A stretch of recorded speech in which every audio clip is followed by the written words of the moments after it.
그렇게 영어 공용화가 일단 스타트를 하면 사회적으로요. 그러면 예를 들어서 이제 전용 뭐 아리랑 TV 이렇게 엄청 영어 막 원어민보다 더 잘하는 사람들 나와서 그냥 자신이 얼마나 영어를 잘하는지 뽐내는 그런 출연자들 말고, 또 그렇잖아요. 가끔 이제 아는 형님 보면 김영철 출연자가 막 영어로 이제 블라블라 하는데, 그분이 실제 마음속에 영어가 얼마나 편안한지 저는 알 건 같지만 이제 공언은 하지 않겠습니다.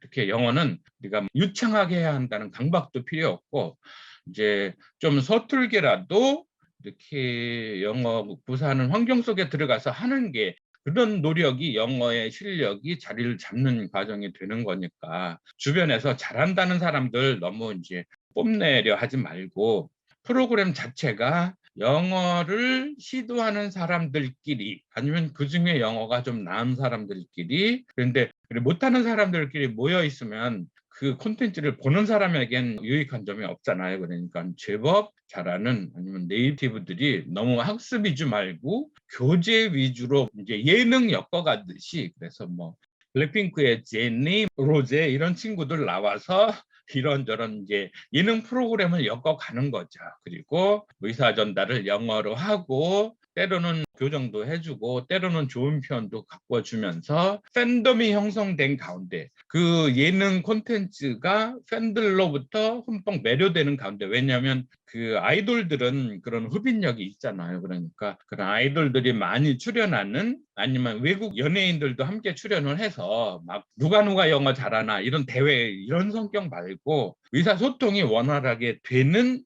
그런 프로그램을 24시간 종편같이 그렇게 돌리면 왜 안 되겠어요. 너무 학습 위주로 분석하고 문법 막 알리고 이러니까 짜증나고 다들 안 하는 건데, 그러지 말고.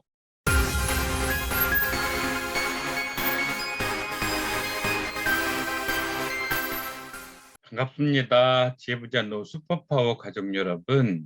오늘은 영어 학습을 둘러싸고 떠오르는 몇 가지를 독자 여러분과 함께 나누고자 합니다. 그런 생각을 해봤습니다. 일반적으로 한국 사람들이 싱가포르, 홍콩, 말레이시아, 인디아 이런 나라들에 비해서 영어 능력이 현저히 떨어지는 것은 사실입니다. 젊은 세대들 일부를 제외하고 평균적으로 한국 사람들이 영어는 몹시 서툰 것이 현실입니다. 그렇다면 이 책임을 누구한테 돌려야 할까? 그런 생각을 해봤습니다. 내가 영어를 못한다면 그건 내 책임이라기보다 주변 사람들이 영어를 안 하니까, 그래서 내가 영어를 못하는 것이겠죠. 그렇죠? 내가 미국서 태어났다면 주변 사람들이 영어를 하니까 내가 영어를 할 수 있고, 언어 환경이라는 게 그렇잖아요. 그런데 남들이 안 하기 때문에, 주변에서 영어를 안 하기 때문에 내가 영어를 못하는 게 현실이 되는 것이고, 그것이 현실적으로 문제입니다. 그렇다면 나는 그 책임에서 자유롭냐? 그렇지는 않죠. 주변 사람들이 영어를 못하는 것은 우리들 각자의 내가 영어를 안 하니까 주변에서 영어를 못하는 상황인 거죠. 그러니까 이제라도 거창하게 뭐 학문적 담론을 벌이자는 것이 아니라 영어 공용화는 필요하다, 이런 얘기죠. 그 책임에서 자유로울 수 없는다. 그리고 주변 모두가 책임을 공감하고 이제 영어를 공용화하기로 하자. 그래서 사회적 테마를 그렇게 형성해내고, 그렇죠. 세종대왕 때 한글이 창제되었을 때 주변에서 그거 왜 하냐 하지 말자.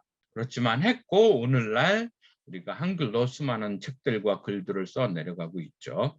문자상으로도 중국어 한자를 컴퓨터에 입력하고 하는 것보다 한글이 훨씬 더 합리적인 문자 체계를 갖고 있는 건 사실이죠. 그래서 한자가 IT의 발전에 커다란 장애가 된다, 중국에서 그런 얘기도 듣기는 했는데요. 그래서 영어 공용화를 거창한 정치적 헤게모니 싸움으로 그렇게 비약시키지 말고, 우리들 모두가 주변에서 아니면은 일정 커뮤니티에서, 저라면 그것을 시험적으로 평택에서 해보고 싶습니다. 평택은 영어 평택시. 왜냐하면 평택은 여건이 좀 좋은 것이, 평택시 안에 있는 송탄 지역에 미 공군 오산 에어베이스가 있거든요.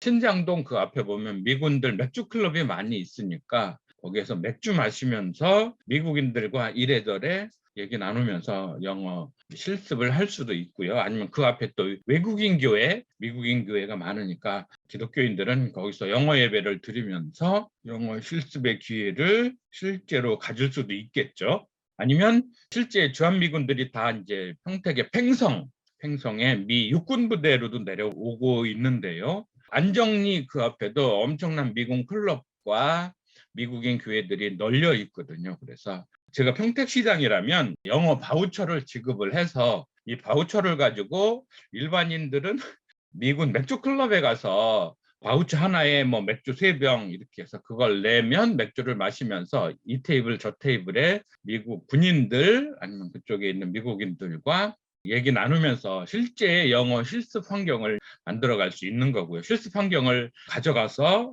영어 연습이 될 수 있는 거고 영어 수련이 될 수 있는 거고요. 그러면 그 맥주 클럽들이나 미국인 교회에서 헌금으로 받은 바우처들은 평택시에 내면 그것을 현금으로 이렇게 나눠줄 수 있게 하고요. 또 주한 미국인들한테는 그 바우처를 나누어줘서 그걸 가지고 오면 역시 맥주 클럽에서 우리 한국인들 지원자들과 이제 이런저런 담소 나누며 얘기 나누면 그게 영어 구사 환경이 갖추어진다 이런 얘기죠. 정말 제가 전임 공재광 시장한테도 얘기를 했고 늘 얘기를 하고 있지만 아무도 영어 평택시에 대한 아이디어를 수용을 안 하는 거예요. 왜냐하면 그 사람들이 영어에 자신이 없고 스스로 뻘쭘해지는 게 싫어서 그러리라는 생각을 하는데 영어는 정말 아무것도 안 된다. 그냥 바로 됩니다. 늘 보여드리잖아요. 바로 가는 영어, 햄버거 잉글리시. 햄버거 어디 가서나 바로 먹을 수 있잖아요. 저를 만나시면 아니면 이 책을 만나시면 영어는 바로 가는 겁니다. 햄버거 먹는 것만큼이나 빠르게 간편하게 영어 구사가 가능합니다. 그게 제가 오늘 이 자리에서 여러분들과 만나는 이유이기도 합니다. 그렇게 영어 공용화가 일단 스타트를 하면 사회적으로요. 그러면 예를 들어서 이제 전용 뭐 아리랑 TV 이렇게 엄청 영어 막 원어민보다 더 잘하는 사람들 나와서 그냥 자신이 얼마나 영어를 잘하는지 뽐내는 그런 출연자들 말고 또 그렇잖아요. 가끔 이제 아는 형님 보면 김영철 출연자가 막 영어로 이제 블라블라 하는데 그분이 실제 마음속에 영어가 얼마나 편안한지 저는 알 건 같지만 이제 공언은 하지 않겠습니다. 이렇게 영어는 우리가 유창하게 해야 한다는 강박도 필요 없고 이제 좀 서툴게라도 이렇게 영어 구사하는 환경 속에 들어가서 하는 게 그런 노력이 영어의 실력이 자리를 잡는 과정이 되는 거니까 주변에서 잘한다는 사람들 너무 이제 뽐내려 하지 말고 프로그램 자체가 영어를 시도하는 사람들끼리 아니면 그중에 영어가 좀 나은 사람들끼리 그런데 못하는 사람들끼리 모여 있으면 그 콘텐츠를 보는 사람에겐 유익한 점이 없잖아요. 그러니까 제법 잘하는 아니면 네이티브들이 너무 학습 위주 말고 교재 위주로 이제 예능 엮어가듯이 그래서 뭐 블랙핑크의 제니, 로제 이런 친구들 나와서 이런저런 이제 예능 프로그램을 엮어가는 거죠. 그리고 의사 전달을 영어로 하고 때로는 교정도 해주고 때로는 좋은 표현도 바꿔주면서 팬덤이 형성된 가운데 그 예능 콘텐츠가 팬들로부터 흠뻑 매료되는 가운데 왜냐하면 그 아이돌들은 그런 흡인력이 있잖아요. 그러니까 그런 아이돌들이 많이 출연하는 아니면 외국 연예인들도 함께 출연을 해서 막 누가 영어 잘하나 이런 대회 이런 성격 말고 의사소통이 원활하게 되는 그런 프로그램을 24시간 종편같이 그렇게 돌리면 왜 안 되겠어요. 너무 학습 위주로 분석하고 문법 막 알고 이러니까 짜증나고 다들 안 하는 건데 그러지 말고 예능 프로그램 같이 흡인력 있게 즐겁게 아니면 팬덤에 빠져있는 가운데에서 프로그램을 운영하면 사회가 하루빨리 영어 공용화에 영어 능력 향상에 안착할 수 있다. 저는 그런 생각을 하고요. 그런 가운데 또 소위 전문가랍시는 사람들의 혜택, 책임 방기 이런 쪽도 저는 책임이 크다는 생각을 합니다. 단적으로 제가 그 시범 사례를 보여드릴게요. 우리가 학원에서나 학교에서나 마르고 닳도록 듣던 얘기 문법 영어 부정사가 있죠. 이 부정사라는 개념은 역시 영어에서 차지하는 비중이 적지는 않죠. 근데 일반적인 언어 환경에서 부정사라는 말을 딱 들었을 때 그 부정사가 갖는 개념이 딱 떠오르나요? 그렇지는 않죠? 명사, 성명할 때 명자잖아요. 명사, 이름을 나타내는 말, 대명사, 명사를 대신하는 말, 동사, 동작을 나타내는 말. 이 동사도 문제가 있어요. 저는 동상사라고 늘 얘기를 하는데, 왜냐하면 동사라는 게 사실은 일반 동사와 비동사가 있어서 일반 동사는 동작, 비동사는 상태. 그러니까 동상사, 이거는 동작과 상태를 나타내는 말. 이렇게 해서 동상사 이렇게 했어야 되는데, 개념 없는 소위 전문가랍시는 영어 교육자들이 그냥 동사 이렇게 해왔죠. 부정사 역시 마찬가지인데, 동사 부정사 이런 네이밍의 오류, 개념을 전달하지 못하는 이름표를 만들어서 달고 다니는 이 문법 현실도 좀 웃긴데요. 일본의 서양 문물이 전파되고서 그 소위 말하는 네덜란드의 난학의 전문가들이 이 화면에 보시는 인피니티브, 이 영어의 인피니티브 개념을, 피니시라는 게 뭔가 한정되는 그런 거죠. 한정되는, 거기에 부정의 접두어 in이 붙어서 인피니티브, 그러면 부정, 그래서 문법을 나타내는, 부정을 나타내는 말, 그래서 부정사. 그러니까 의미상으로야 정해져 있지 않은 말, 이런 뜻이잖아요. 안 정해진 말. 이게 뭐냐면 아직 품사가 안 정해져 있다, 이런 뜻이에요. 그렇게 해서 일본식 한자어 개념으로 부정사 이렇게 정해놨지만, 우리나라 한국어에서의 부정이라는 건 이런 의미로는 거의 안 쓰잖아요. 부정이라면 그는 긍정도 부정도 하지 않았다, 이런 의미의 부정, 아니면 그의 배우자는 부정을 저질렀다, 이런 부정, 그런 정도밖에 안 쓰이잖아요. 그런데 이렇게 안정해져 있다, 부정이다, 이런 식으로는 잘 안 쓰잖아요. 그래서 실제로 저라면, 제가 영어 교육학의 전공자 전문가라면 이렇게 썼을 것 같아요. 미정사.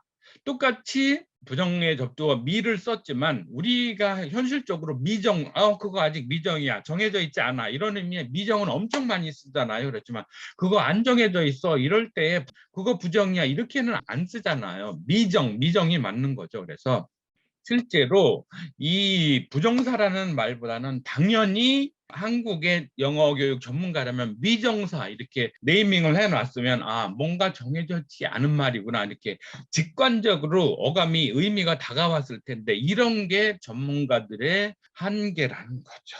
한국 교육이 오늘날 이렇게 절름발이에 머물러 있는 이유, 이런 것이 소위 전문가랍시는 대한민국 수많은 대학의 수많은 학원의 영어 교육 전문가들이 개념적으로 개념을 정립하지 못하고 있는 그러한 한계가 있다는 생각을 하고요. 그래서 저는 제 콘텐츠에서는 늘 부정사보다는 미정사라는 말을 늘 쓰려고 애쓰고 있습니다.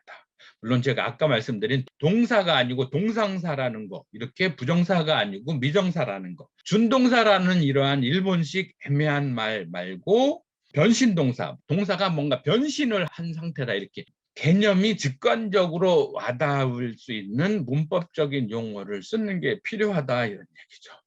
이렇게 일본에서만 쓰는, 일본어식으로 쓰는 준동사, 말하자면 여기에 있는 투부정사, 동명사, 분사, 이러한 것을 일본에서는 준동사라고 하는데, 솔직히 준동사라는 게 어감이, 무슨 어감이 전달돼 와요? 그렇지만 변신동사, 동사가 변신했구나, 이렇게 직관적으로 이해 가능한 그런 문법 용어의 정립, 이런 게 절대적으로 필요하다는 얘기죠. 그래서 이왕 말이 나온 김에 부정사를 간단히 보자면 이런 거죠. 부정사는 to라는 전치사와 동사, 원형으로 만들어져서, 비록 동사지만 to와 결합을 해서 명사나 형용사나 부사로, 품사가, 그러니까 문장의 재료가 동사라는 재료에서 명사나 형용사나 부사로 변신이 되는 문법 기능, 이걸 우리가 미정사라 얘기를 하는 거죠. 소위 말하는 투부정사, 제가 말하는 미정사.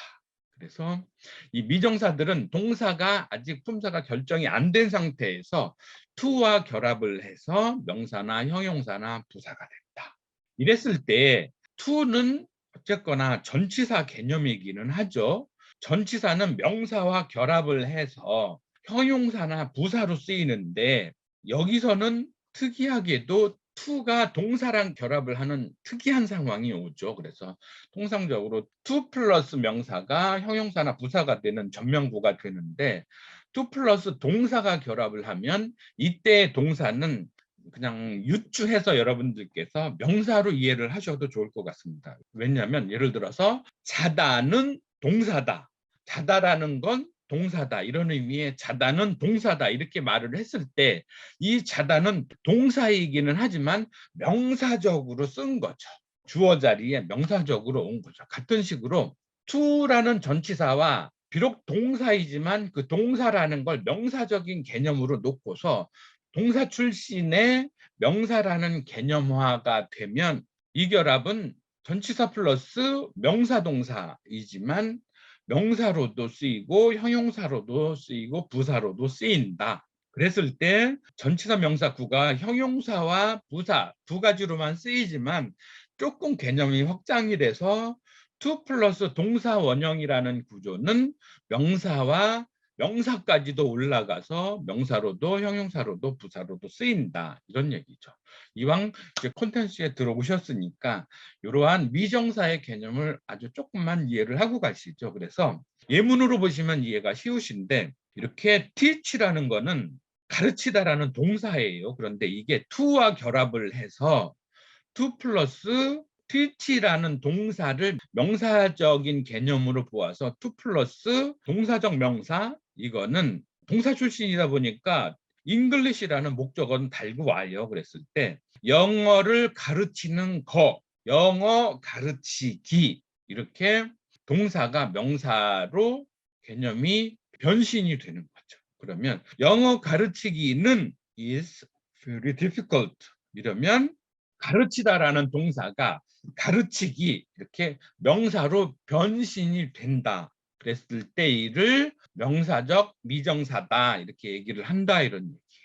이해가 되시죠? 두 번째는 to 플러스 동사 원형이 형용사로 쓰이는 예를 한번 보시죠. Every player 주인공 is 어떤 상태에 있죠. under obligation. 그야말로 전형적인 전명구죠. under라는 전치사 플러스 obligation이라는 명사. 전치사 플러스 명사가 의무 아래에 있는 상태에 있다 이런 얘기죠. is라는 비동사 뒤에 형용사적 보어로 쓰인 전명구다 이렇게 보시고 근데 이 obligation이라는 명사 의무를 수식해주는 개념이 keep이라는 건 원래 동사잖아요. 지키다 이런 거. 근데 동사 출신이다 보니까 의미상의 목적어 rules가 있죠. 규칙을 지킬 그런 obligation 의무 이렇게 봤을 때 to keep rules는 규칙을 지킬 의무를 수식해주는 형용사 기능을 한다 이런 얘기죠. 똑같이 to 플러스 동사 원형이지만 이렇게 때로는 명사적으로 때로는 형용사적으로 그다음에 마지막으로 부사적으로 쓰인 경우를 보죠. I just called 나는 단지 전화를 한 거다 이런 얘기죠.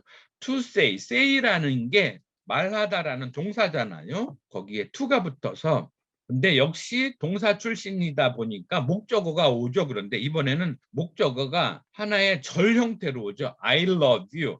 내가 너를 사랑하고 있다는 그 목적물, 그 목적어 절, 여기서는 명사절로 온 명사.